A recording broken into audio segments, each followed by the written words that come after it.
Hello and welcome to Whisky.com, where fine spirits meet. And today I am trying the Ron Zacapa Solera Rum. I've already had a Ron Zacapa and I've told you a lot about the distillery and what the distillery is, that they're Highland distillery from Guatemala and 2,300 meters and stuff. And yeah, today I want to focus more on this specific bottling, and it's called the Solera Rum.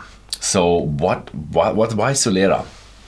Solera, you probably have heard of already before, is a special process of maturing fortified liquids. Well, maybe, I don't know if there are wines also that are matured, but usually it's with fortified wines like sherry. And yeah, sherry is kind of the dominant thing. That's why I'm going to refer a lot to sherry. But I think it's also used in cognac and rum. And there is, I think, one distillery in Scotland who also does Solera. And there are many critics out there for the Solera process.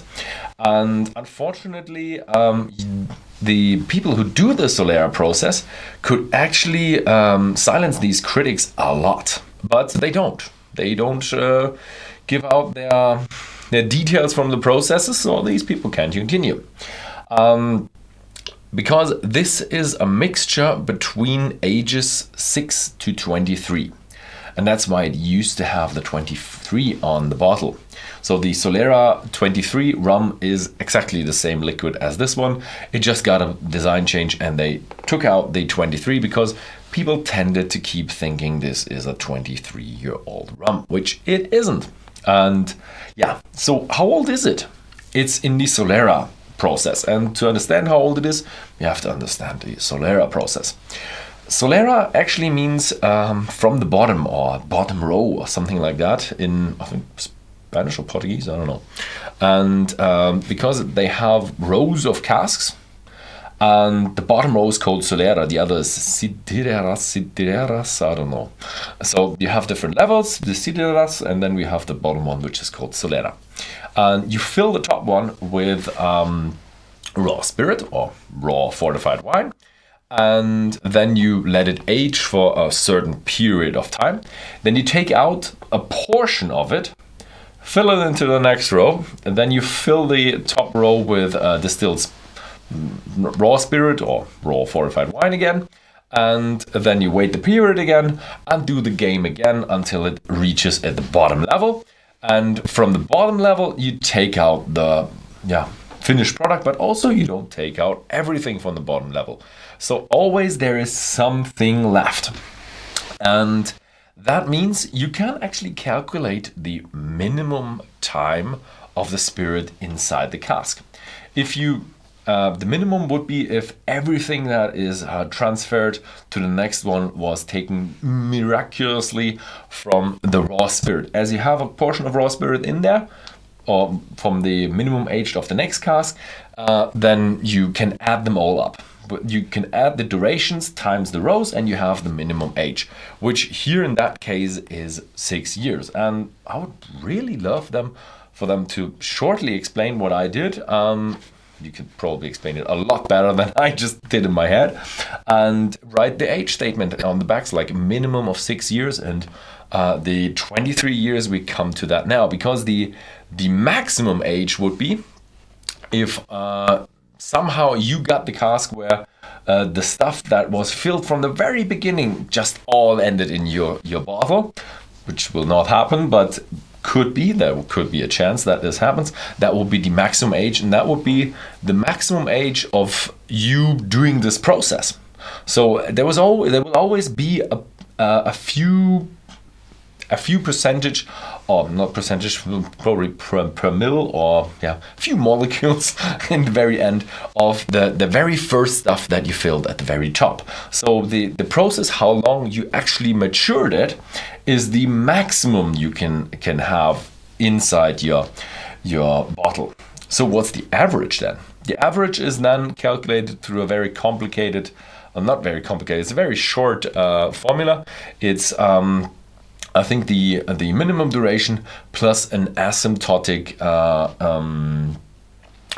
proportion of, you calculate it by how much proportion you take out, and I think the length of the duration or something comes also in there. So it comes asymptotic to that age, and I guess this would be the 23 years. If they do it a lot for extended period of time, it would be on average 23 years.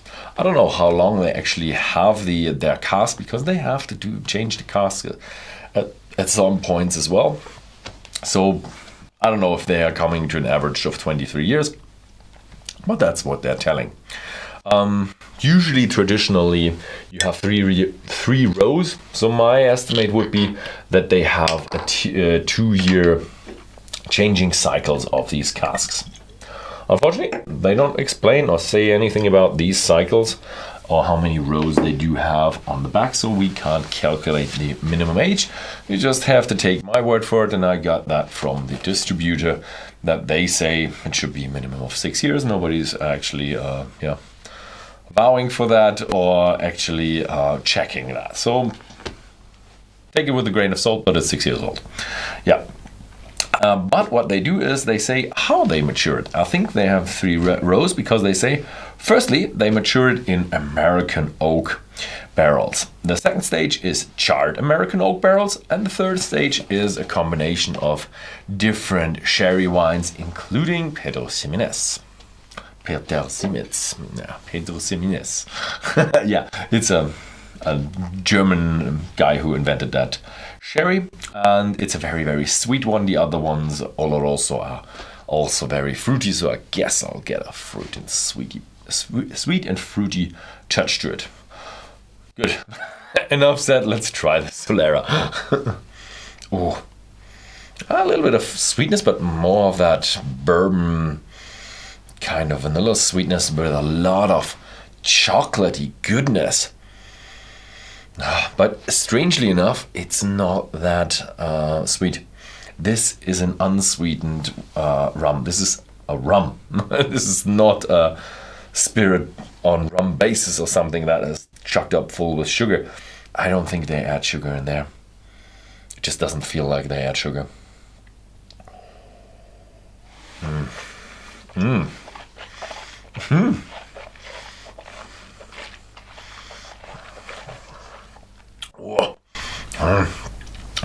Oh, okay, a little bit of sweetness it has, but it's fairly dry as in not sweet.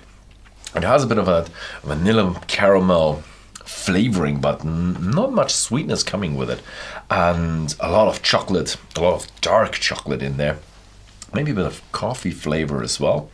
I like it, and a little bit sticky on the tongues now that I had my third sip, but it's definitely a rum. And I had a bit of critique in the German take as well, and it's strange because I think they do actually want that.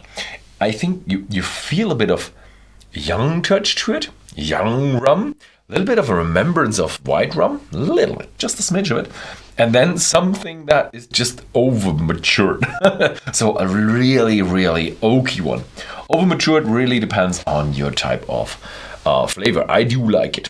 I do like my my whiskey or rum really, really old. A lot of people do that because it's just, it just feels just right. But yeah, I do have a few fruits in there, but not dominant. Very dried fruits, a lot of chocolate in there, and that is nice. A little bit of bitterness, like bittersweet chocolate going on there as well. And I think European oak is kind of part of the maturation, and I do like it. So I do love it. It's a good rum. My only critique would be, they have now taken off the 23, which could be said misleading. They didn't say 23 years, so But my critique would be, hey, if you have the process of 3-year rows and you have the process of 2 years, just write a minimum age on there. At least if you take a little bit less than 2 years, just write 5 on there if you can really do that. But yeah, I don't know. Hopefully they do get my critique, and hopefully they write 5 or 6 years on the back, and that will be a huge step forward for everybody who's critiquing the Solera process as something uncontrollable and nobody can tell how old it is, which has something to it. Yeah, but enough said about that process. If you want this bottle and you live in Netherlands or Belgium, have a look at Whisky.com. And yeah, thank you very much for watching, and see you next time.